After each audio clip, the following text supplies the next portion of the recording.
The letter arrived on a Tuesday morning in the spring of 1882, tucked between a seed catalog and a bill for flour, and Clara Whitfield read it 3 times before she allowed herself to believe it was real.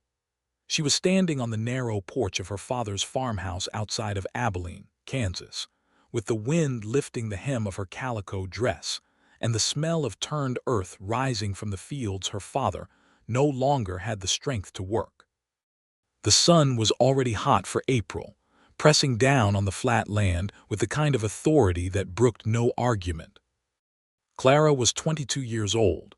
With dark brown hair she kept pinned tightly at the nape of her neck, and eyes the color of the sky just before a storm rolls in, that particular shade of violet gray that made people look twice without quite knowing why.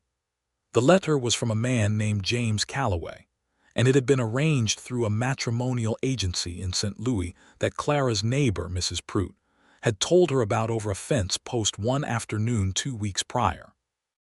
Clara had not taken the idea seriously at first. She had laughed politely, the way a woman laughs when she doesn't want to offend someone who has offered something absurd. But then she had gone home and looked at her father sitting in his chair by the window, his hands trembling the way they had started trembling after the winter illness that had taken something permanent from him, and she had looked at the pile of bills on the table, and she had not laughed again. She had written to the agency. The agency had written back with a profile, and now James Calloway had written directly to her. The letter said he was 27 years old and that he owned a cattle ranch in the territory of New Mexico, outside a town called Cimarron. He said the ranch was not large, but it was honest, and that he had built most of it himself over 4 years of hard work. He said he needed a wife not because he was lonely, though he admitted that he was, but because the ranch required more than one pair of hands, and because he believed a man ought to build something that would last beyond himself, and that required a family. He said he was not a poet and he would not pretend to be one. He said he would be fair and he would be faithful and he would do everything in his power to make a good life. At the very bottom, in handwriting that was careful and deliberate, as though he had thought about it for a long time before writing it down, he had added one more line. I am not asking you to love me right away. I am only asking you to come. Clara folded the letter along its original creases and held it against her chest for a moment. The wind moved through the fields. A crow called from somewhere far off.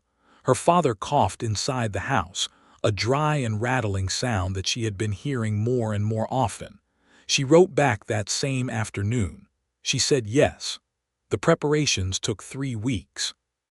Clara sold 2 of her mother's quilts, the ones her mother had not made herself but had bought at a church auction, and kept folded in the cedar chest with lavender sachets.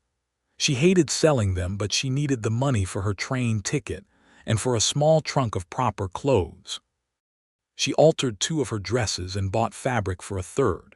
She packed her mother's Bible, a small framed photograph of her parents from their wedding day, a bone-handled hairbrush that had been her grandmother's, and a jar of the dried lavender sachets because they smelled like safety.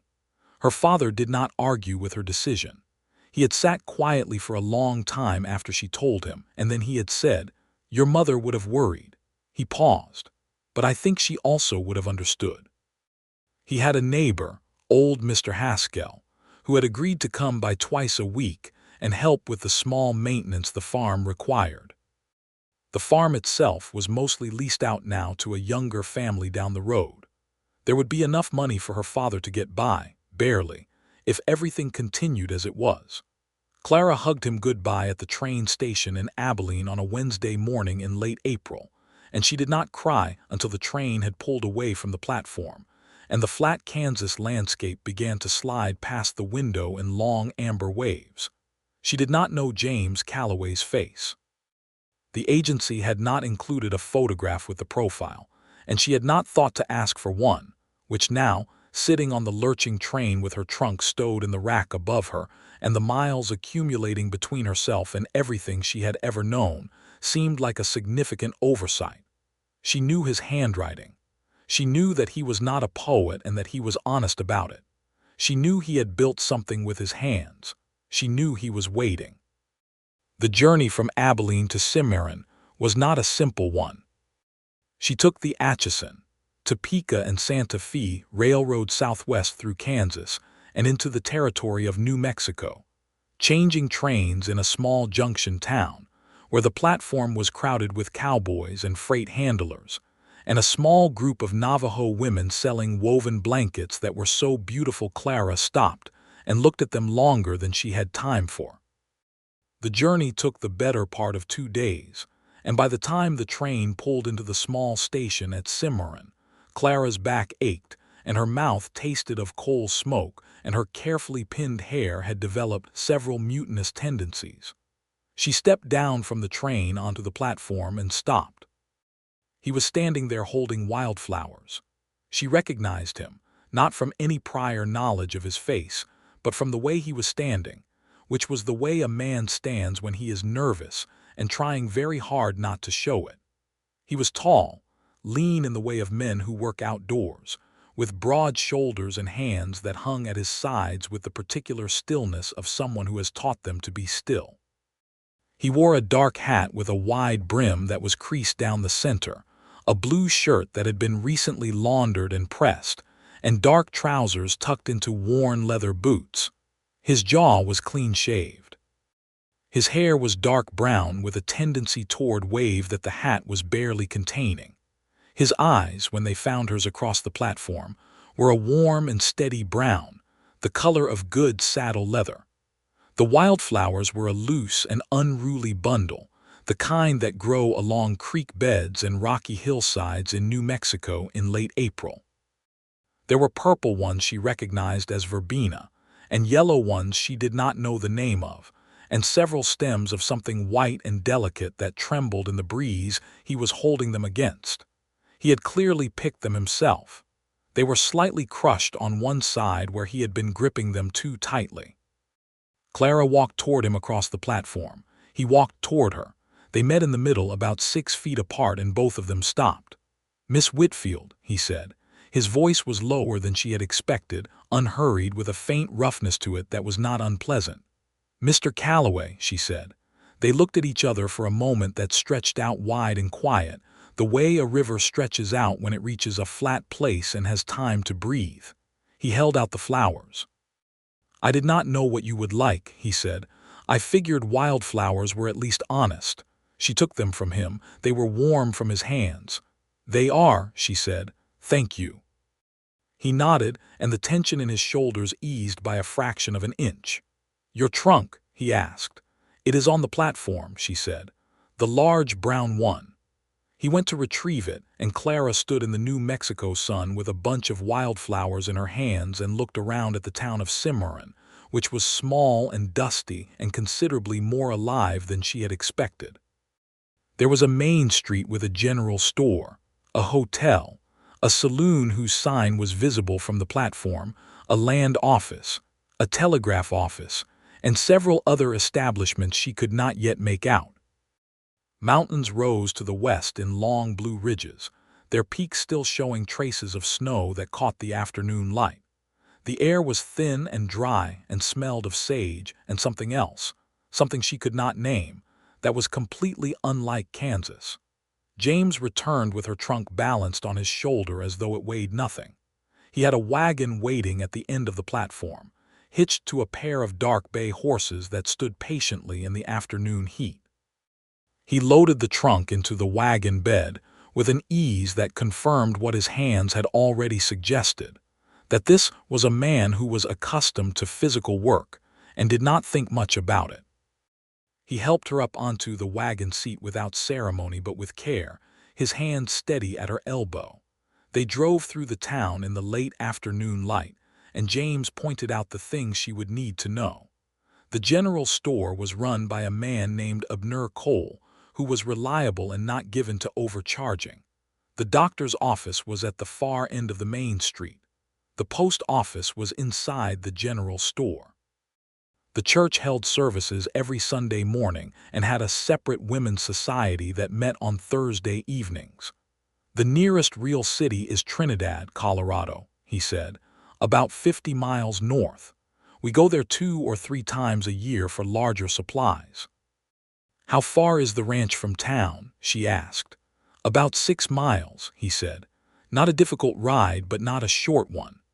They drove out of Cimarron on a dirt road that wound north and then east through dry grassland cut by arroyos, with the mountains always visible to the west. The light was going golden now, that particular New Mexico evening gold that seems to come from inside the land rather than from the sky above it, and the grassland glowed and the shadows stretched long and purple behind every rock and bush. Clara held the wildflowers in her lap. "I want to be honest with you," James said, after they had been riding for a while in silence. The silence had not been uncomfortable exactly, but it had been the silence of two people who are aware of how much they do not know about each other. "That seems like a good place to start," she said. "This ranch is not fancy," he said. "The house has 2 rooms and a separate kitchen lean-to.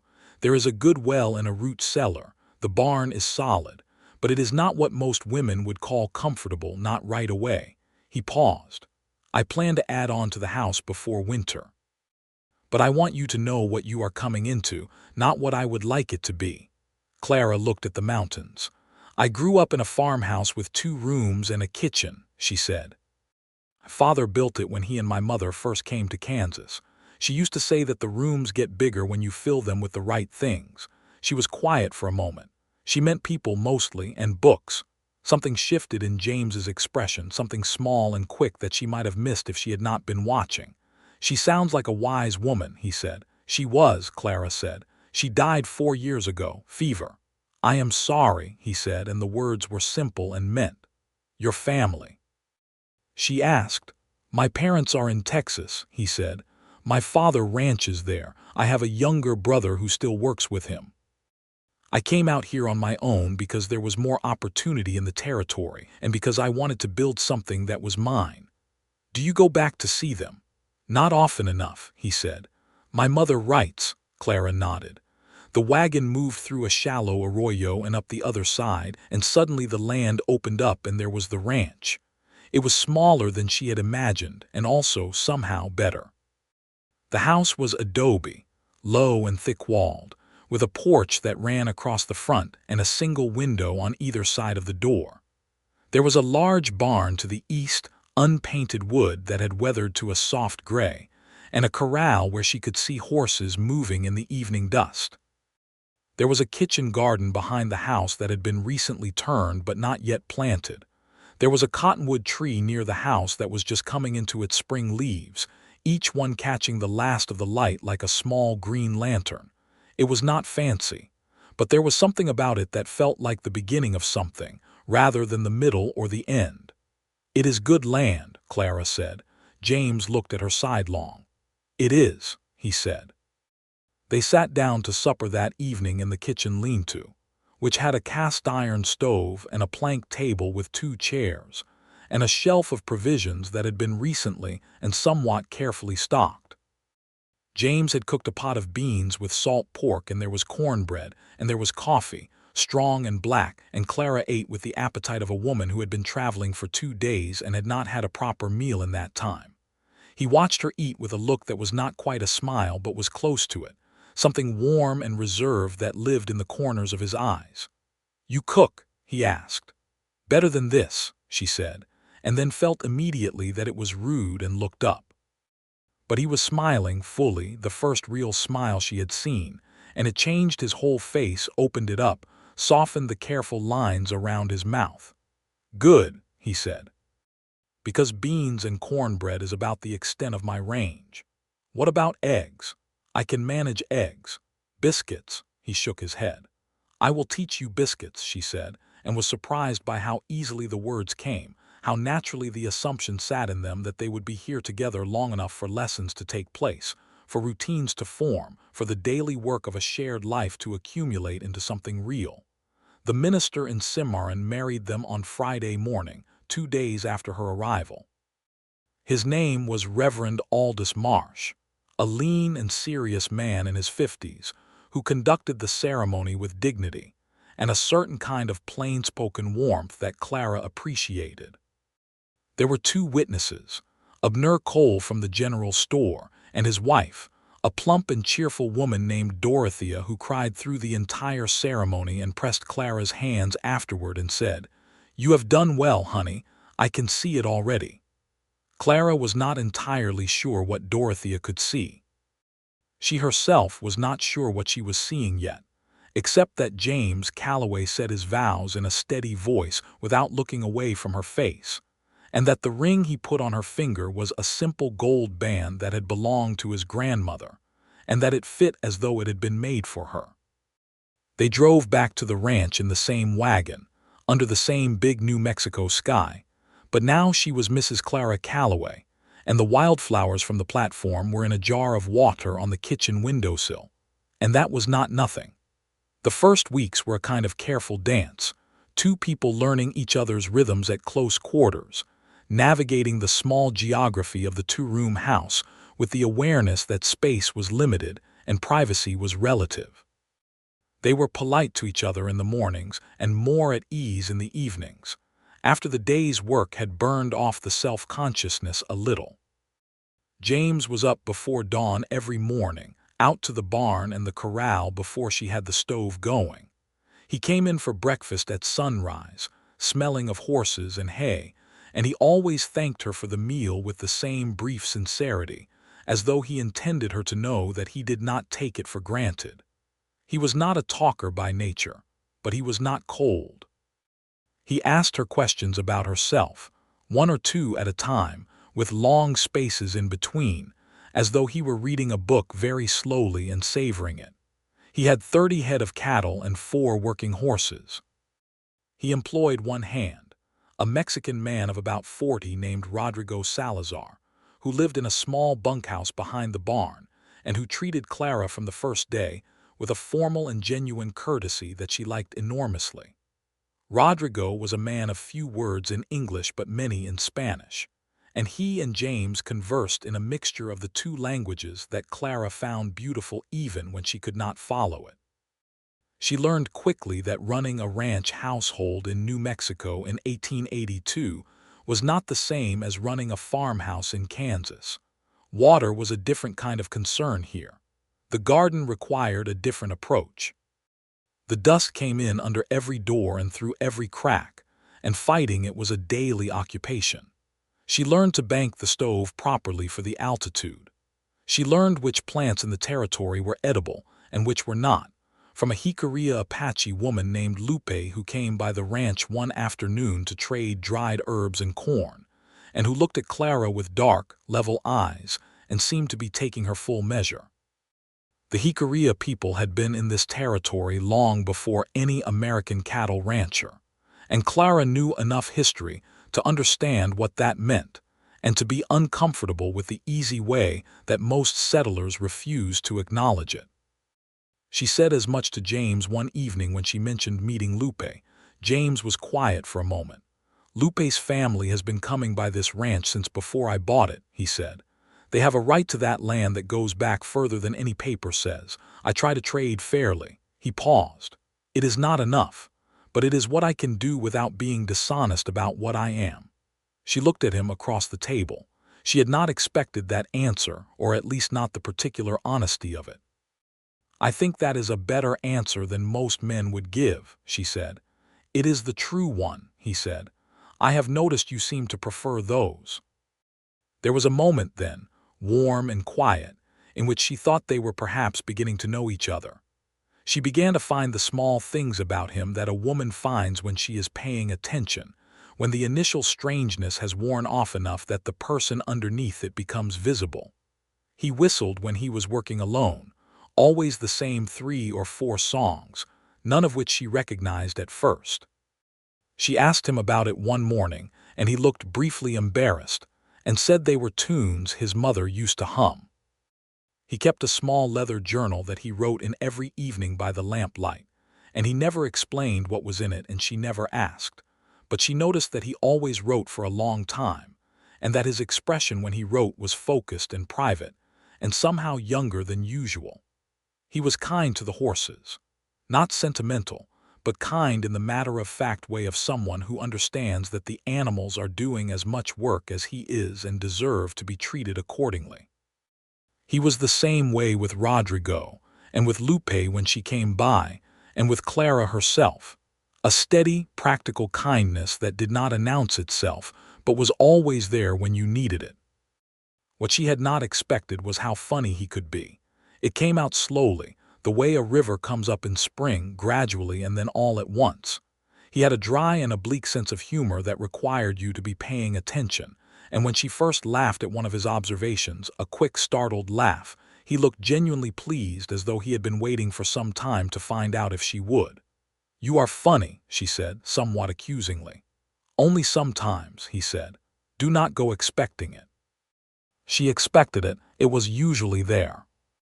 A month into her time at the ranch, there was a gathering at the neighbor's property, the Harmon family, who lived about 4 miles south, and who hosted a spring branding that doubled as a neighborhood social event. James explained it to her on the drive over with the particular blend of matter-of-fact detail and genuine warmth that she had come to recognize as his way of caring about things. "The Harmons have been out here as long as anyone," he said. "Sadie Harmon is a good woman. She will take to you." He was right. Sadie Harmon was in her mid-40s, broad-shouldered and loud and warm, with a laugh that could stop a horse in its tracks and a shrewd, generous eye for people. She took Clara by both hands when they arrived and said, "So you are the brave woman from Kansas. James, she is prettier than you described." "I said she had good eyes," James said. "You said she seemed sensible," Sadie corrected. "Which is not the same thing, though I can see it is also true." She drew Clara away toward the other women, leaving James to the branding work. And within an hour Clara had met most of the women of the area, ranchers' wives and daughters, and had been drawn into a conversation about the best method for preserving peaches that became, by degrees, a conversation about the school situation for children in the territory, which became a conversation about whether it was right that the nearest school was nearly 10 miles away, which became quite heated. She liked these women. They were practical and funny and unflinching, and most of them had come out here, like her, from somewhere else, drawn by a man or an opportunity or a dream, and had made themselves into something that the place required. That evening, after the branding was done and the food was eaten and the sun was going down, someone produced a fiddle and someone else a guitar, and there was dancing on the hard-packed earth in front of the Harmon barn. James found her where she had been standing talking to Sadie and held out his hand. "I should tell you," he said, "that I am not much of a dancer." "I should tell you," she said, taking his hand, "that I do not care." He was not much of a dancer. But he was steady and careful, and he kept his eyes on her face rather than his feet, which she thought was probably the most important part. The fiddle played something quick and bright, and they moved through it together, and when the tune changed to something slower, he did not step away. He put one hand at her waist, and she felt the warmth of it through her dress like a brand, and they swayed together in the New Mexico evening while the stars began to appear above the mountains, thick and brilliant in the dry, clear air. "You are doing fine," she said.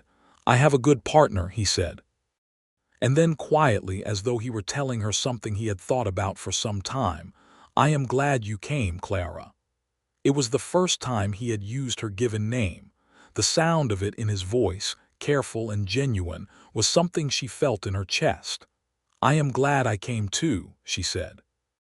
She meant it, and she was surprised to realize she meant it, surprised by how thoroughly she meant it, because she had come here from necessity and from duty, and from a quiet desperation that she had dressed up in practical language, and she had not expected to mean it so simply and so soon.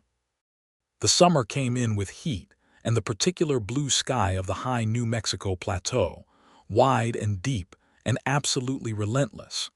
The cattle moved. Rodrigo and James worked from before dawn to after dark during the busy periods, and Clara worked alongside them in the ways that she could, and in the house in the ways that she had to. She planted the kitchen garden with beans and squash and tomatoes and herbs, and she kept the house as cool as the thick adobe walls allowed, and she wrote to her father every week and received his letters back with the relief of knowing that he was still there. She started teaching herself Spanish from a small book she found in Abner Cole's store, and Rodrigo, when he discovered this, became her most enthusiastic teacher and her most patient corrector of pronunciation, and the three of them developed a household language that was part English and part Spanish and entirely their own. She and James settled into a marriage that was, in the language of that time and place, proper. They were gentle with each other. They talked every evening. She told him about her childhood in Kansas, about her mother, about the books she loved.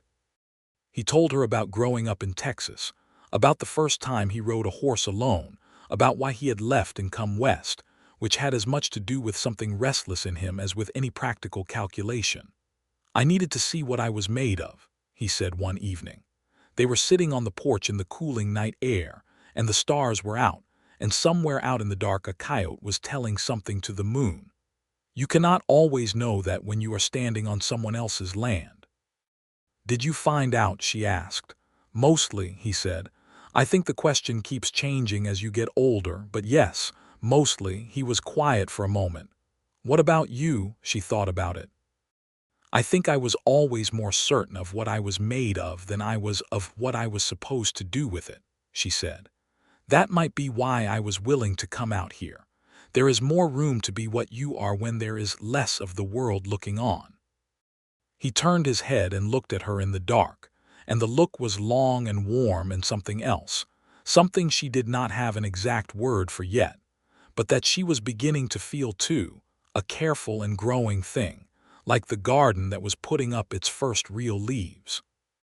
In July, there was trouble with a neighboring rancher named Hollis Prout, who was not related to Clara's neighbor back in Kansas, but shared a certain quality of stubbornness. Prout had a large spread to the east and had been making noises about a section of grazing land that fell near the boundary of both properties. The boundary itself was not entirely clear, the survey that had established it being several years old and somewhat imprecise, and Prout had decided, apparently, that imprecision was an invitation. He came by the ranch one afternoon while James was out working the far pasture with Rodrigo, and Clara was alone in the house. He was a thick, hard-faced man of about 50 with a gray mustache and the manner of someone accustomed to getting his way without having to argue for it. He stood on the porch and told Clara that the land in question was his and that James would do well to understand that and move his cattle accordingly, and that he said this as a neighborly warning and not as a threat. Clara looked at him steadily. "I will let my husband know you called," she said, "and that you conveyed your position. I am sure he will respond in due course." Prout looked at her as though he had expected her to be more impressed by him. "You are the Maylorder woman," he said. "I am Mrs. Calloway," she said. His expression did not change exactly, but something in it shifted, recalibrated. "You tell James Calloway that land is mine," he said, and turned and left. When James came in that evening, she told him what had happened. He listened without interrupting, which she had come to understand was his way. When she had finished, he was quiet for a moment, then he said that to you directly, that you were the Maylorder woman." "He did," she said. "That is not something I am going to let pass," he said. "I did not expect you to," she said. "But I would rather you dealt with the land matter first and his manners second, since the land matter is more urgent." He looked at her with something in his eyes that was warm and steady and beginning to be something she recognized. "You are very sensible," he said.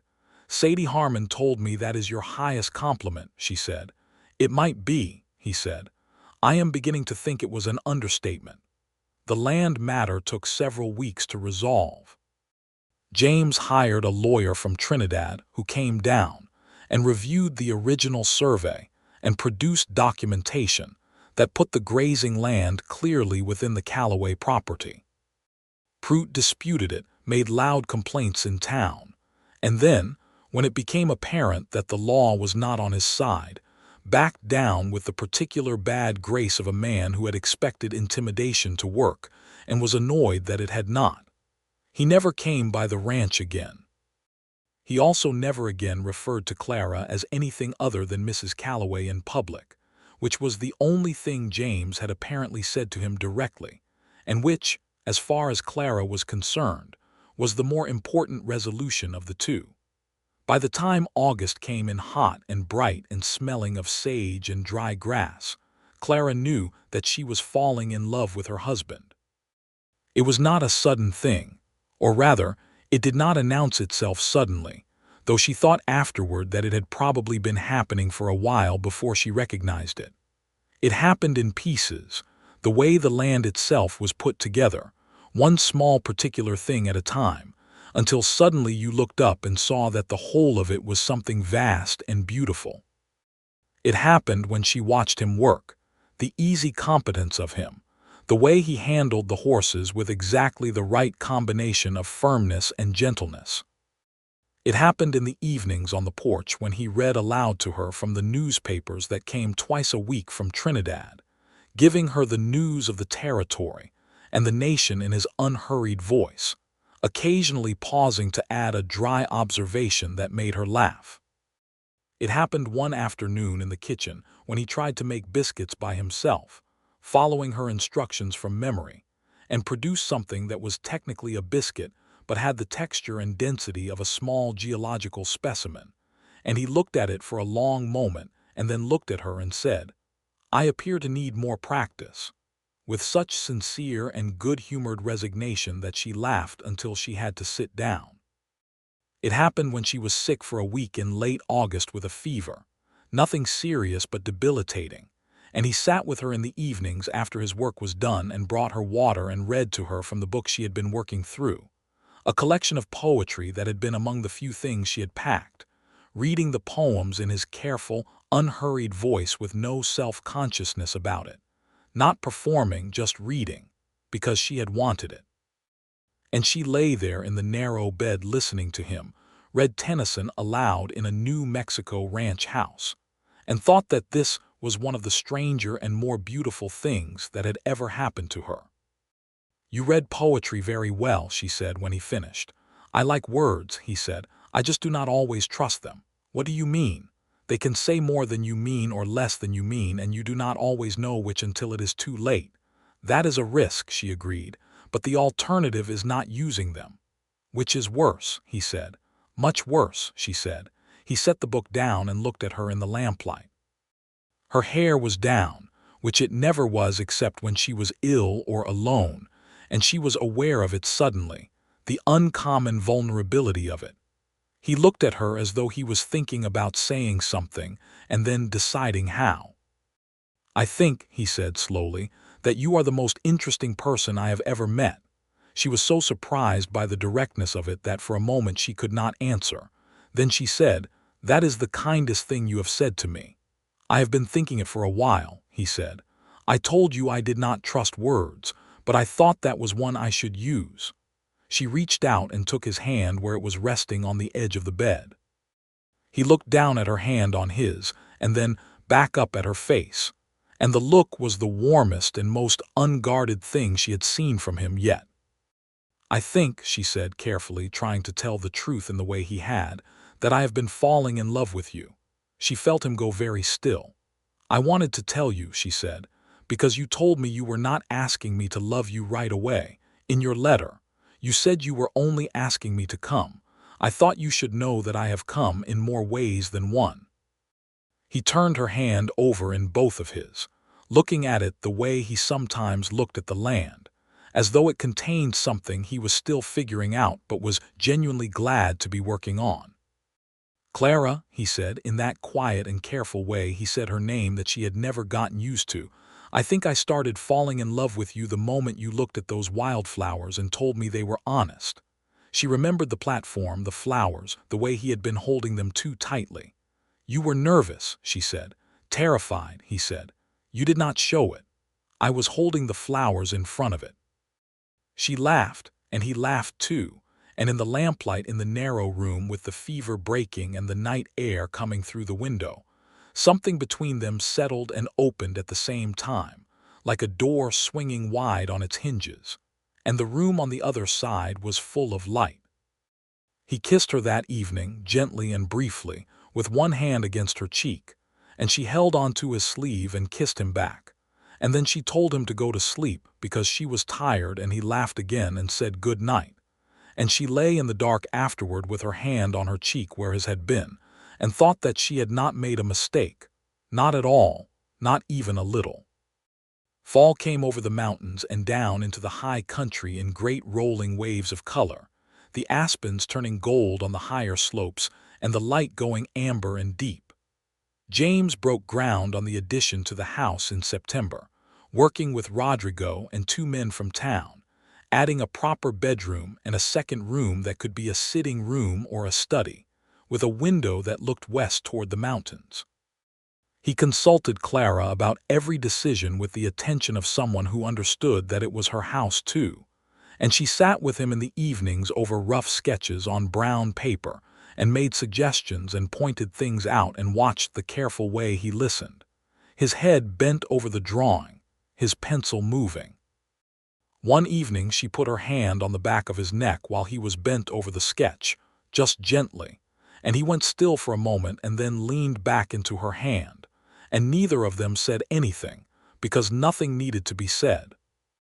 Lupe came by the ranch 3 times in the fall, and Clara always invited her in for coffee, and Lupe always accepted and always sat at the kitchen table with the particular stillness of someone who is watching and thinking. She spoke limited English, and Clara's Spanish was improving but still faltering, and they communicated in a patchwork of both languages and gesture, and occasional shared understanding that did not require language at all. Lupe brought dried herbs and dried corn, and once a small clay pot painted in red and black, and Clara gave her coffee and sugar and preserved peaches from the summer, and once a piece of the blue calico dress fabric that she had extra of and that Lupe had touched when she passed it, a small quick touch, almost private. "You are good to her," James said one afternoon after Lupe had gone. "She is good to me," Clara said. "She has taught me more about this land than a year of reading would have done." Most people out here do not think of it that way. Most people out here are wrong about quite a few things, Clara said. He smiled. He smiled more easily now, more readily, as though the careful reserve he had started with had been a habit of protection rather than a nature, and the nature underneath was warmer than the habit had suggested. She received a letter from her father in October that made her sit down and read it twice with her heart in her throat. He was not well. The trembling in his hands had gotten worse, and the neighbor, Mr. Haskell, had broken his leg and was not coming by any more. And the family down the road that was farming the land had fallen on their own difficulties and was behind on the lease payment. He wrote with the careful minimizing language of a man who does not want to worry his daughter, which meant that she read between every line and worried. She brought the letter to James that evening. She sat down across from him and put it on the table between them and said, "I need to tell you about my father." He read the letter. He read it carefully and all the way through, and then he looked up at her. "What do you want to do?" he said. "I think he needs to come here," she said. It was the answer she had been working toward since reading the letter for the second time, and saying it out loud made her realize how certain she was of it. "I think he needs to come to New Mexico. If he can make the journey, then he should come," James said without hesitation. She looked at him. "This is your house," she said, "your ranch." "It is our house," he said, "and you are asking me to bring your father here so that you can care for him. Clara, what kind of man would say no to that?" "The kind that exists in considerable numbers," she said. "Well," he said, "I am not that kind." She wrote to her father the next morning and told him he was coming to New Mexico. Getting her father, Arthur Whitfield, from Abilene to Cimarron was a logistical undertaking that required 3 letters back and forth, the assistance of Mrs. Pruitt back in Kansas, who agreed to help Arthur pack and get to the train station, and a great deal of prayer on Clara's part for the health and stability of the rail lines. Arthur arrived in Cimarron on a cold November afternoon, thinner than she remembered and older in a way that was not just time, leaning on a cane and moving carefully, but with his eyes still sharp and warm and glad to see her. She met him at the platform, alone this time without Wildflowers, and she put her arms around him and held on for a long moment, and he patted her back with his trembling hand and said in his dry Kansas way, "Well, you look well. The place agrees with you." "It does," she said. He looked at the mountains. "Big country," he said. "Very big," she said. "Come and see the house." James met them at the wagon, hat in hand, and shook Arthur's hand with a steadiness that was careful of Arthur's trembling and said, "Mr. Whitfield, we are glad to have you," with a sincerity that made Arthur look at him for a long moment and then nod. "She wrote you were a good man," Arthur said. "I am pleased to see she was right." Arthur settled into the new sitting room, which had been furnished simply but comfortably, with a good chair near the window where he could see the mountains and a small table for his reading. He moved slowly and needed help sometimes, but he was not without his own capability, and he proved useful in small, steady ways, shelling beans, mending things that needed mending, keeping an eye on anything that happened near the house while James and Rodrigo were out. He and James took to each other with the quiet ease of men who recognize something of themselves in the other, both private, both measured, both inclined toward honesty. Clara watched them talk on the porch in the evenings, Arthur in his chair with a blanket over his lap and James leaning against the post with his coffee, talking about cattle and land and weather and books, and felt something in her that she did not entirely have a word for, a fullness, a satisfaction, the sense of a life that was becoming what a life should be. Christmas that year was simple and joyful in the way that simple things become joyful when they are shared with people you love. Clara made a proper Christmas dinner with a goose that Rodrigo had procured from somewhere, and was diplomatically not specific about, and mince pies, and a pudding that was not quite the English kind, but was her mother's version and close enough to make her chest ache pleasantly with memory. Rodrigo came in for the meal and brought a bottle of wine that was also from somewhere unspecified, and Arthur told stories about Christmases in Kansas before the war, and James listened with the attentive pleasure of someone hearing history they had not been there for. After dinner, when Arthur had gone to rest and Rodrigo had gone back to the bunkhouse, James and Clara sat together on the porch in their coats in the cold, clear evening, with the stars blazing above the mountains and the smell of wood smoke and pine in the air. "This was a good Christmas," he said. "Yes," she said. He put his arm around her and she leaned into his side, and they sat there in the cold and the quiet and the stars, and she thought that this was what she had not known to hope for when she had agreed to marry a stranger, this specific warmth, this specific quiet, this man's arm around her and the mountains dark against the stars. "James," she said. He said, "I love you." He was quiet for a moment and she could feel the way he breathed, the rise and fall of it under her cheek. Then he said, "I love you, Clara," with the same quiet certainty that he brought to everything that was true and important, and she felt it settle into her like warm water. He kissed her hair, and she tilted her face up, and he kissed her properly then, in the cold and the starlight, and the mountains were silent around them, and the night was very large and very peaceful. Winter in New Mexico was cold and brilliant, the snow on the mountains vivid against the blue sky, the high country roads hard and sometimes impassable. The ranch work slowed but did not stop. There were always animals to care for, fence lines to check, firewood to split and stack. James was never idle, but he was less gone in the winter, more present in the house in the evenings, and these evenings became the texture of her life in a way that she had not anticipated and could not imagine being without. He told her things in the winter evenings that he had not told her before, not because he had been hiding them, but because there had been less quiet time for the telling. He told her about a friend he had made in his first year in the territory, a young man from Missouri who had died of an infected leg wound before he had been there 6 months, and how that had altered his understanding of what it meant to be so far from established help. He told her about the first winter on the ranch when the cattle had suffered through a 2-week blizzard, and he had lost 7 head, and thought for a while that the whole enterprise might fail.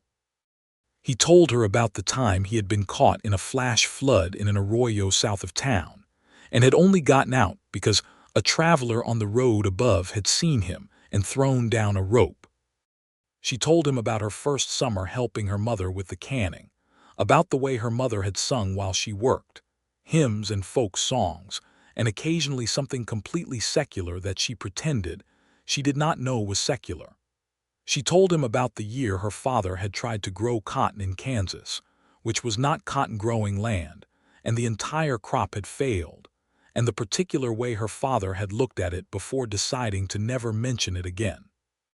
She told him about the book she had been reading the week she received his letter, a novel by George Eliot, and how she had kept thinking about the line from it that said the growing good of the world is partly dependent on unhistoric acts, and how that had given her permission, somehow, to think of her own life as something that mattered even if no one was writing it down. He listened to all of it.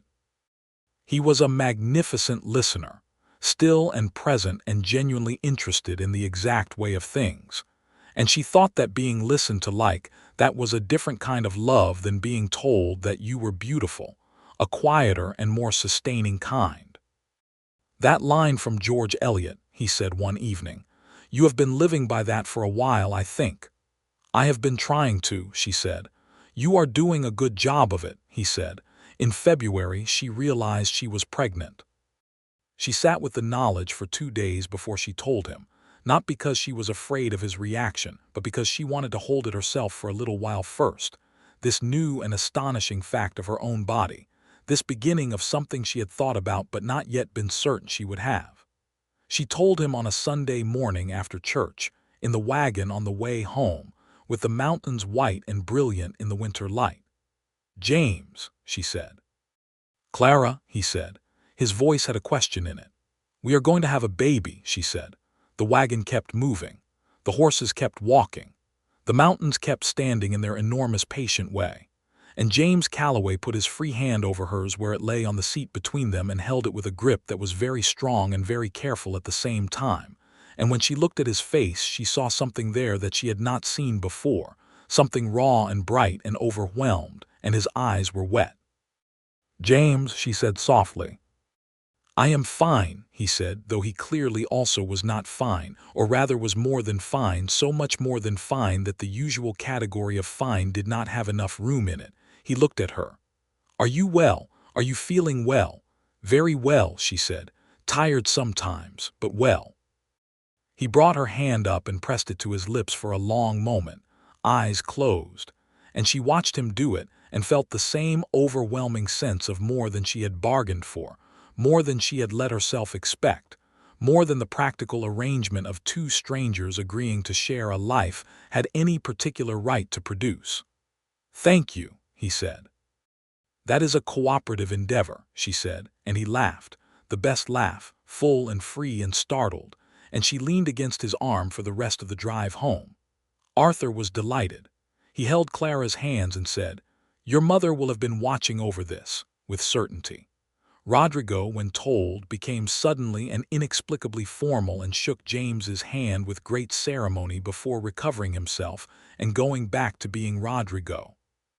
The pregnancy was straightforward, and Clara was stubborn about continuing to work at her normal pace for as long as she could, which drove James to a level of careful, watchful worry that he tried very hard not to make excessive, but sometimes was anyway. She found it endearing rather than smothering, mostly because she could see so clearly the love underneath it. He built shelves. He always built things when he was processing strong feelings. She had figured this out. When he was worried about the cattle, he fixed fence posts.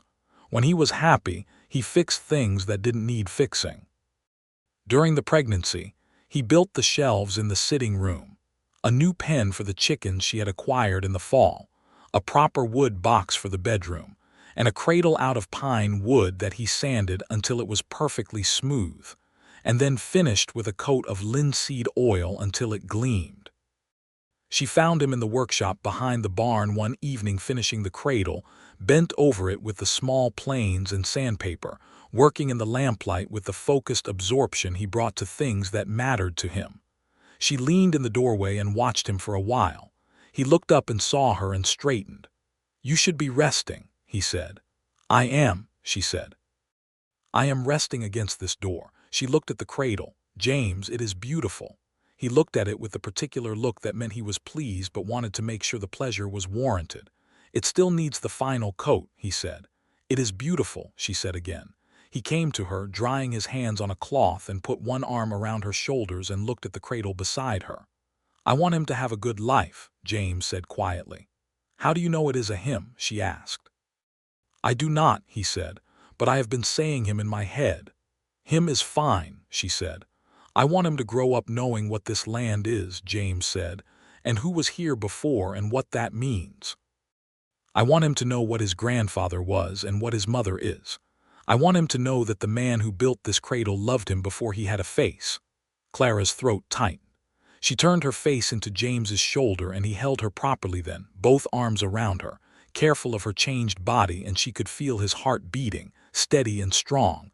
And the night was quiet outside the workshop, and the lamp was warm and the cradle gleamed in the corner. "He will know all of that," she said. "I will make sure of it." The baby arrived on the 1st of October, 1883, in the bedroom of the ranch house with a midwife named Mrs. Echeverria, who came out from Cimarron and was magnificent, commanding and calm and experienced, and Clara was grateful for her every moment of the long and difficult day. James was outside the door for most of it, which was the custom, and she was aware of him being there in the silences between the more demanding moments, aware of his particular stillness on the other side of the wall. The baby was a boy. He was born in the late afternoon when the light was going golden, and he was red and furious and loud about existing, which Mrs. Echeverria said was the best possible sign. Clara held him and felt the weight of him, the astonishing specific weight and warmth and reality of him, and the room went very quiet inside her even though outside everything was complicated and loud. James came in and stood at the foot of the bed and looked at them. He did not say anything. His face said everything that needed saying, all of it at once, love and terror and wonder, and a gratitude so large she could see it taking up all the room there was in him. He came to the bedside and sat down carefully, and she put the baby in his arms, and he held his son with the same combination of strength and gentleness that he brought to everything that mattered, and looked down at him with an expression that Clara would carry with her for the rest of her life. "Hello," James said to his son, very quietly, just that. They named him William Arthur Calloway, William for no one in particular except that it sounded solid, and Arthur for her father, who cried openly and without apology when they told him. Arthur lived to see William take his first steps in the spring of 1884. He saw the boy pull himself up against the leg of a chair and stand, swaying like a small and determined tree, and then put one foot forward and then the other, crossing the kitchen floor with the absolute concentration of a person, accomplishing the most important thing they have ever attempted. Arthur watched from his chair by the window with his hands folded in his lap and his eyes bright. He passed away quietly in the summer of 1884, in his chair by the window with the mountains visible and the cottonwood moving in the afternoon wind. He was 63 years old, and he had been deteriorating slowly for months, and his death was not a surprise, but it was a grief that came out of the core of things. James buried him on a rise of land east of the house that looked back toward the mountains, and he built a simple marker of pine and carved the name into it with care. And Reverend Marsh came out from Cimarron and spoke the words, and Rodrigo and Lupe stood together at the edge of the gathering with their hats held to their chests. Clara stood at the grave with William on her hip and James beside her, and she let herself cry without trying to manage it, and James held her hand the whole time and did not try to fix it, which was the exactly right thing to do. "He was a good man," James said afterward when everyone had gone and they were alone at the grave in the late light. "He was," she said. "He liked you very much." "I know," James said. "He told me." She looked at him. "He told you last winter," James said. "He told me that he had worried about the arrangement when you first wrote to him about it, but that he had not worried since." He said, "I am going to say this now because I am old enough to say what I mean without embarrassing myself. He said that you were the right man for her, and I am glad she had the courage to find you." Clara was quiet for a long moment. The mountains were turning pink in the setting sun. William had fallen asleep on her shoulder. "He was a good man," she said again. She and James stood there together until the sun was down and the first stars were out. And then they took their son inside and put him to bed and sat together in the sitting room in the quiet of the house, not talking for a long time, just present, just there. The years that followed were full years, built out of the small accumulation of days that become, without your noticing, a life. The ranch grew steadily, not dramatically, but with the solid and reliable expansion of something properly tended. James added 10 head of cattle in 1885 and 20 more in 1886. He hired a second hand, a young man from Colorado named Edward Marsh, who was no relation to the Reverend, and who had a talent for horses that James recognized and cultivated. William grew into a small person of enormous character, stubborn and funny and curious, always in the middle of something he should not have been in the middle of, with dark hair like his father and gray-violet eyes like his mother, and an absolute conviction that every animal on the ranch was his personal responsibility. He followed Rodrigo everywhere and learned Spanish with the uncomplicated fluency of a very young child learning a language from someone who loves him, and Rodrigo's regard for the boy was the most openly emotional thing Clara had ever seen from him. In the spring of 1886, Clara discovered she was pregnant again. This time she told James the same evening, sitting on the porch, because she saw no reason to keep it to herself. "Again," he said, and then looked immediately as though he had chosen the wrong word. "Again," she confirmed. He laughed and took her hand and said, "Good. The house is big enough now." The house was indeed bigger now, a proper four-room structure with the addition James had built and then extended again, with a proper porch that ran 3 sides and a kitchen that was twice the size of the original lean-to.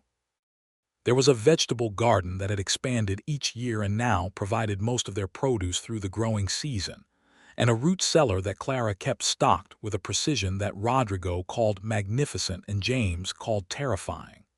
The second baby arrived in November of 1886 and was a girl. She was smaller than William had been and quieter, which lasted approximately 2 weeks before she developed opinions of considerable force and volume. They named her Rose Eleanor Calloway, Rose because Clara had planted a rose bush that sprang against the south wall of the house, and it had bloomed magnificently, and Eleanor because it was James's mother's name and James had gone quiet and pleased when Clara suggested it. James's parents came to visit in the summer of 1887, making the journey from Texas with the careful planning of people who were not young and knew the country was not easy. His mother, Eleanor Calloway the elder, was a small and vigorous woman of 60 who walked into the ranch house and looked around at everything with the sharp and comprehensive eye of a woman who built things, and knew when they had been built properly. She took Clara by the shoulders and looked at her and said, "You are exactly right," which was the highest compliment Clara had ever received.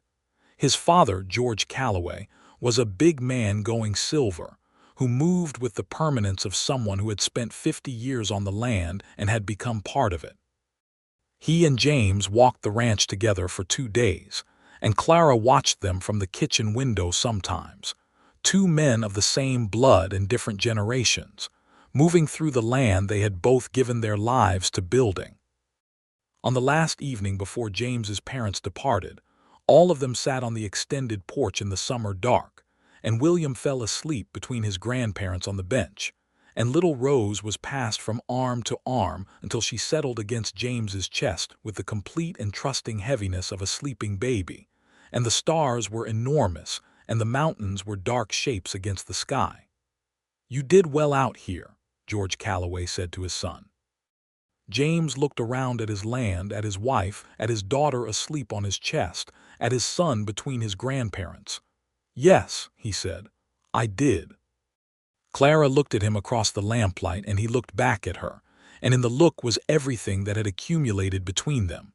The platform and the wildflowers, the letter that said, "I am only asking you to come," the long, careful first weeks, the evenings on the porch, the garden and the books and the dancing, the fever and the poetry, her father's chair by the window, the cradle in the workshop. The years of every day building themselves into something that neither of them had fully understood they were building until they stood inside it and looked around. She smiled at him. He smiled back. William shifted in his sleep between his grandparents and said something in the particular language of sleeping children, and everyone on the porch laughed softly so as not to wake him, and the night held them all in its enormous and gentle dark. By 1888, the Calloway Ranch had become something that people in the area pointed to when they talked about what was possible if you worked with the land rather than against it. James had developed a reputation for cattle that were healthy and well-handled, which made a difference at market, and the ranch's steady profitability had allowed him to build and improve at a pace that was not reckless but was consistent. The community around Cimarron had grown and changed in the years since Clara had arrived. The town itself had a proper schoolhouse now, built in 1885 through a combination of public subscription and territorial funds, and a school mistress from Missouri who turned out to be 26 years old, relentless and brilliant, and who became Clara's closest friend in the territory. Her name was Margaret Oakes, tall and red-haired and always slightly ink-stained, and she and Clara had found each other at a church social the first week Margaret arrived, and discovered within 20 minutes that they had the same list of favorite books and the same deep impatience with the way the world managed its women. Margaret would come to the ranch on Saturday afternoons sometimes, and she and Clara would sit in the kitchen or on the porch and talk for hours, about books and about the school, and about what was happening in the wider world, the political convulsions and social changes that were rolling through the nation even out here at the edge of things. Margaret had strong views about women's suffrage and expressed them without apology, and Clara agreed with her, and they made up a two-woman discussion group that was quietly radical and loudly literary and deeply satisfying. James listened to their conversations when he was in the house, and occasionally contributed an observation that was always worth the interruption, and he supported Clara's views on suffrage with the practicality of a man who had watched his wife run a household, raise children, manage finances, plant and tend a large garden, maintain relationships with the surrounding community, read Middlemarch and Bleak House and the collected poems of Walt Whitman, and keep bees, which she had added in 1887, and which had turned into a substantial side production of honey that she sold through Abner Cole's store. He sometimes said, when the subject came up, that he could not understand any sensible argument against women voting, and that most of the arguments he had heard were not sensible. Rodrigo left the ranch in the spring of 1888, not in anger or difficulty, but because his brother in Colorado was ill and needed him, and Rodrigo was a man who did not fail his family. The farewell was long and genuine, and involved a great deal of Spanish that Clara could now follow entirely, and Rodrigo picked up William and held him up, and told him in Spanish that he was going to be a good man, and put him down, and kissed Rose on top of her curly head, and shook James's hand for a long time, and embraced Clara with the restrained and genuine warmth of a man who has spent 7 years building trust in small daily actions. He left them the wine and went north, and they watched his horse until it was a small shape at the edge of the flat and then gone. Edward Marsh, the young man from Colorado, stepped up naturally into the primary position on the ranch, and James hired 2 young brothers from town, the Aragon brothers, Santos and Miguel, who came from a long-established New Mexico family and knew the land in a way that was deep and inherited and invaluable.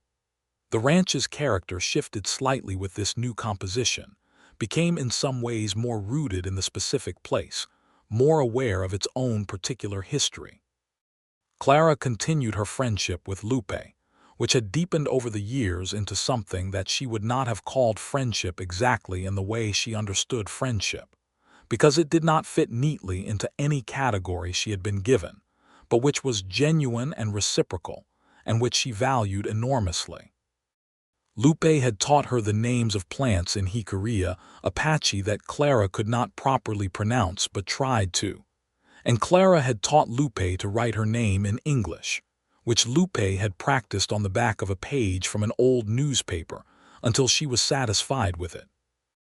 The injustice of what was happening to the Jicarilla people and to the indigenous peoples of the territory generally was not something Clara could fix or adequately address, and the knowledge of that was a weight she carried. What she could do was what James had said years ago: trade fairly, speak honestly, refuse the comfortable erasure of pretending that the land was simply there to be claimed. It was not enough, and she knew it, but she tried to do it without hypocrisy. The autumn of 1889 brought a drought that was hard on the ranch and on the whole area. The grass was thin, and the water in the arroyos ran low, and the cattle needed to be moved more frequently and fed supplementary hay that had to be bought at a price that climbed all season. James managed it with the steady pragmatism of someone who had been building toward resilience for years, who had not overextended or borrowed recklessly, who had margins built in for exactly this kind of difficulty. They came through it without losing animals, which was better than several of their neighbors could say. There were evenings that fall when James came in from the range with the dust and the worry on him, and sat at the table with his coffee, and was quiet in the way of someone who is carrying a great deal and not sure where to put it. Clara learned over the years to read the difference between the quiet that needed space and the quiet that needed company. On those evenings she sat with him, sometimes talking about something unrelated and light, sometimes just reading near him, present and undemanding. One evening in November, when the drought had broken and the first autumn rain was coming down outside, he looked across the table at her and said, "I do not think you know what you have meant to this ranch." "I have made excellent biscuits," she said. "You have," he said. "That is not what I mean." "Tell me what you mean," she said. He was quiet for a moment, organizing it. "When I was building this place alone," he said, "I could see what it should be. I had the vision of it. But everything I built felt temporary because it was only for me, and I was not entirely certain I was worth building for." He paused. "You made it permanent. Not just because of William and Rose and the baby coming, but because you see it too. You see what it can be, and when you see something, it becomes more real." She was 7 months pregnant with their third child and had been feeling various kinds of uncomfortable all day, and she sat across the table from her husband in the rain sound and the lamplight and felt a love for him so large and specific that she did not know where to put it. "James Calloway," she said, "you are a poet." He shook his head. "I said right at the beginning that I was not." "I know what you said," she said. "I am telling you what you are." He smiled slowly, the full smile that still opened his face the way a window opens and lets in weather, and she thought she would never get tired of it. Not ever, not if she had 100 years. She would not have 100 years, of course. No one did. But she had this year and the years before it and the years still to come, accumulating day by day the way the land accumulated in the growing season, quietly and surely and against all reasonable expectation, into abundance. Their third child arrived in January of 1890 on a night when the snow was coming down in the high country, and the ranch house was warm with the smell of wood smoke, and the lamps were all burning. Mrs. Echeverria had retired, and her position as midwife had been taken by a younger woman named Consuelo, who was equally capable, and had the additional advantage of living closer. The birth was quicker than the first two and less complicated, and the baby announced himself with great volume and immediacy. Another boy. Clara had been fairly certain he would be. They named him Thomas James Calloway, Thomas because they had liked it, and James for his father. James held his second son in the lamplight and looked at him with the same expression he had worn 7 years ago holding William, that raw and overwhelmed and grateful look, and Clara watched him from the bed and thought that some things did not diminish with familiarity, that love multiplied rather than dividing, that each new arrival expanded the whole rather than reducing the portions. 3, James said. 3, she confirmed. Is 3 enough? He asked. Ask me again in a few years, she said, and he laughed. William was 6 and Rose was 3 when Thomas arrived, and the household underwent the adjustment that every household undergoes when a new baby comes, which is to say that it was loud and complicated and wonderful and exhausting. William took his role as eldest with a seriousness that was almost comic in a child of 6 and completely genuine. Rose regarded Thomas with the wary assessment of someone who is not yet sure that this development was a good idea but is willing to wait and see. By the summer of 1890, Thomas had charmed Rose completely, which he accomplished by doing nothing at all since he was primarily occupied with growing and sleeping, but which confirmed Clara's observation that Rose was fundamentally soft-hearted underneath her considered manner.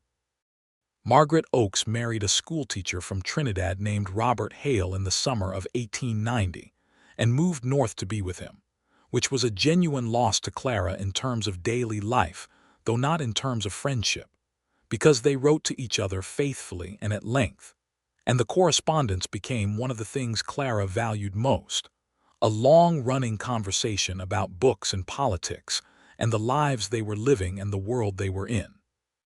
Life on the ranch moved with the seasons, and the seasons moved with the years, and the children grew with the particular speed of children who do not know they are growing, who are simply living and expanding into the space available to them.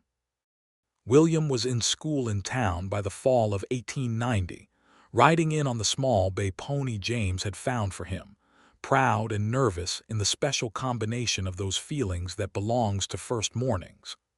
Rose started school 2 years later and took to it with an intensity that delighted Clara and reminded James, he said, entirely too much of Clara herself. Thomas was simply Thomas, a person of large and uncomplicated happiness, easy-natured and affectionate, who loved horses and weather and his father's stories and his mother's biscuits and his brother and sister with equal and uncompetitive devotion.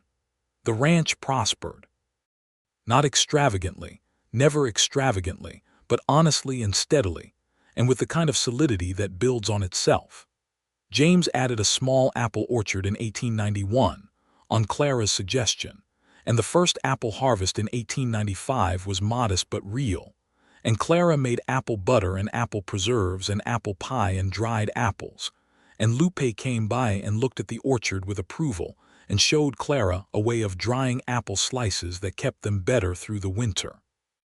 Lupe's visits became less frequent as the 1890s went on, not because of any change in the relationship, but because the territory was changing around them in ways that made movement more complicated and more fraught for the Jicarilla people.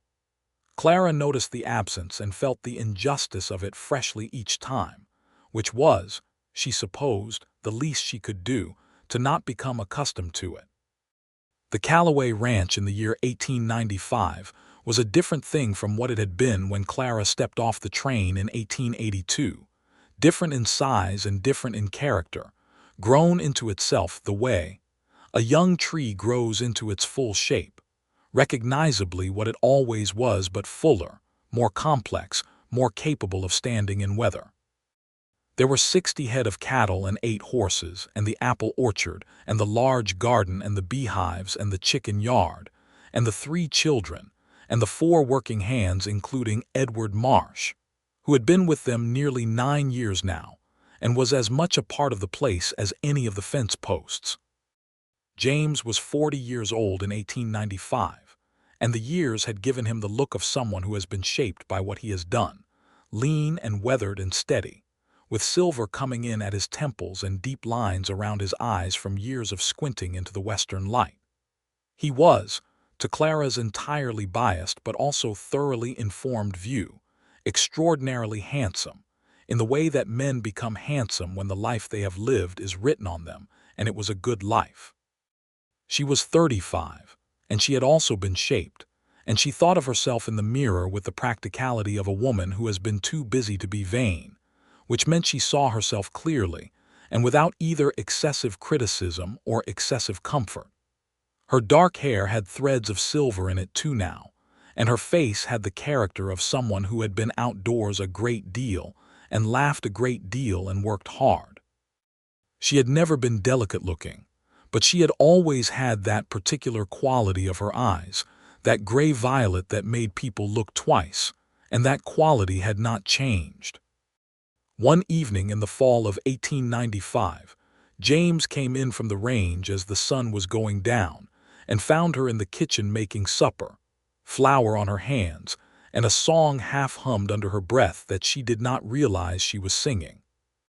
He stood in the doorway for a moment before she heard him, and when she turned and saw him, he was looking at her with the look she had first seen on the porch at the Harmon social. That warm and steady and specific look that she had eventually understood was love in its daily, undramatic, permanent form. "How long have you been standing there?" she said. "Long enough," he said. "Long enough for what?" He came into the kitchen and came to her and put his arms around her from behind and pressed his face against her hair. "Long enough to remember something," he said. "What?" "That I am the luckiest man in New Mexico," he said. "Possibly the luckiest man who ever stood on a train platform with a bunch of wildflowers not knowing what was about to happen to him." She laughed and leaned back into him, flowery hands and all. "You were terrified," she said. "I was," he said. "I was absolutely terrified." He tightened his arms around her. "And then you came across that platform and you took those flowers and you said they were honest, and I thought, all right, all right.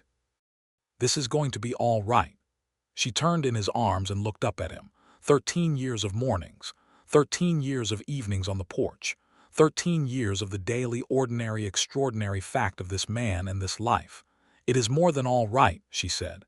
"Yes," he said. "It is considerably more than all right." He kissed her the way he had kissed her for 13 years, with complete attention and no hurry, as though this specific moment and no other were the one he was in. Outside the kitchen window, the last of the evening light was going golden over the mountains, that New Mexico light that Clara had first noticed from the wagon seat, and that she now thought of as simply the way the world looked when it was doing its best, when it was showing you everything it had at the most beautiful possible angle. The mountains stood in their enormous permanence, snow on the highest peaks even in early fall, blue and white and ancient beyond any human reckoning. William was 15 and tall, and would be his father's double in 10 years. Rose was 12 and reading everything she could get her hands on, and had told her mother with perfect calm that she intended to go to university, which was a thing Clara had said was possible, and James had said was probable, and which Rose had filed as settled.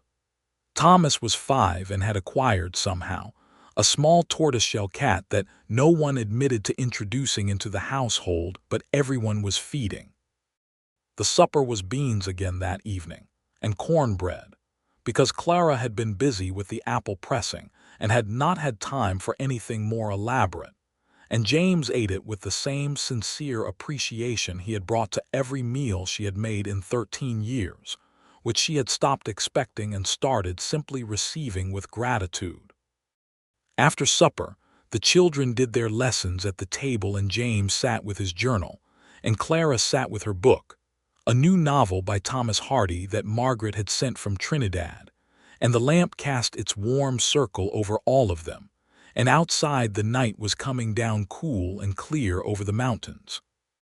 When the children were in bed and the house was quiet, they sat together on the porch in their coats in the fall air, the way they had sat every night for 13 years or as close to it as the seasons and the work allowed, and the stars were as brilliant as they had been on the first night she came here, as numerous and as deep, the Milky Way laid across the sky like something spilled from a jar. "Are you happy?" James asked. Not anxiously, not as a test, but with the genuine curiosity of someone who wants to know the true answer and believes he will be told it. She considered the question with the seriousness it deserved. She thought about Kansas and the letter and the train and the platform. She thought about the wildflowers, slightly crushed on one side.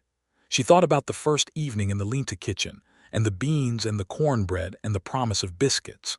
She thought about all the mornings and the evenings and the hard times and the good times and her father by the window and William's first steps and James reading Tennyson aloud and the cradle and the lamplight and the years, all the full and specific and irreplaceable years.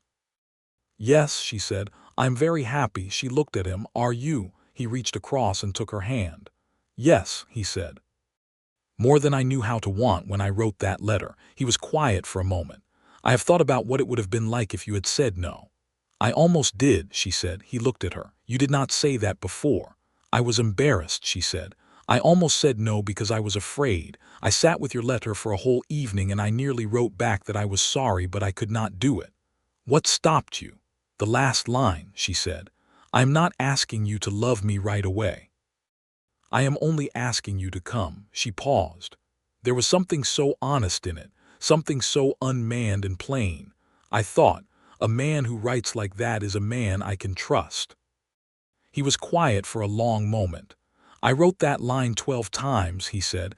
"I threw away 11 versions." She looked at him. "You did?" "I told you I did not trust words," he said, "but I trusted that one." She held his hand and looked at the stars, and the mountains were dark against the sky, and the night was cool and sweet, and the house behind them held their children sleeping and the life they had built together, and the jar on the kitchen windowsill was empty of wildflowers because it was fall. But she remembered them still, the verbena and the yellow ones whose names she had eventually learned, and the small white delicate ones that had trembled in the breeze, and the warmth of his hands that she had felt in them when he gave them to her. She remembered the platform, and the man standing on it, and the flowers, and the look on his face when she said they were honest. She would always remember that. In the years that followed, the ranch grew, and so did the children. William into a young man who worked the land alongside his father with the same steady capability. Rose into a student who left for a teacher's college in Denver at 17, with her mother's bone-handled hairbrush and her grandmother's Bible, and a fury of ambition that delighted everyone who knew her. Thomas into a child of 12, who was already the best rider of the three, and who had developed a serious and sophisticated relationship with every horse on the property. And James and Clara grew too, further into each other and into the life, into the specific shape of who they were together, which was different from who either of them was alone, larger, more rooted, more capable of the weather. They argued sometimes because that is part of knowing someone truly, and they always came back to each other with the same fundamental trust, the trust of two people who have been honest from the beginning and know that honesty will hold.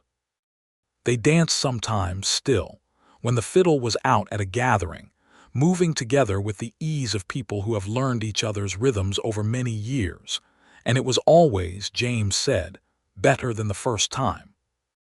"Because you knew then?" she asked. "Because now I know for certain," he said. They sat on the porch into their later years, watching the mountains in the different lights of the different seasons, the brilliant winter white and the summer thunderstorm blue and the autumn gold and the tender uncertain green of early spring. They read to each other. They talked about the things that mattered and some things that did not, because that is how you know a person, the important conversations and the small ones, the years of both. James kept his leather journal, filling one and starting another and another. A shelf of them accumulated in the sitting room where the books lived. And one evening when they were older, when William was married and had children of his own, and Rose had come back from Denver a teacher, and Thomas had taken over more and more of the daily ranch work, James handed her one of the journals and said, "You should read this one." She took it and opened it to the first entry, dated April 1882, and read in his careful, deliberate handwriting, "She is coming on the train tomorrow. I do not know her face.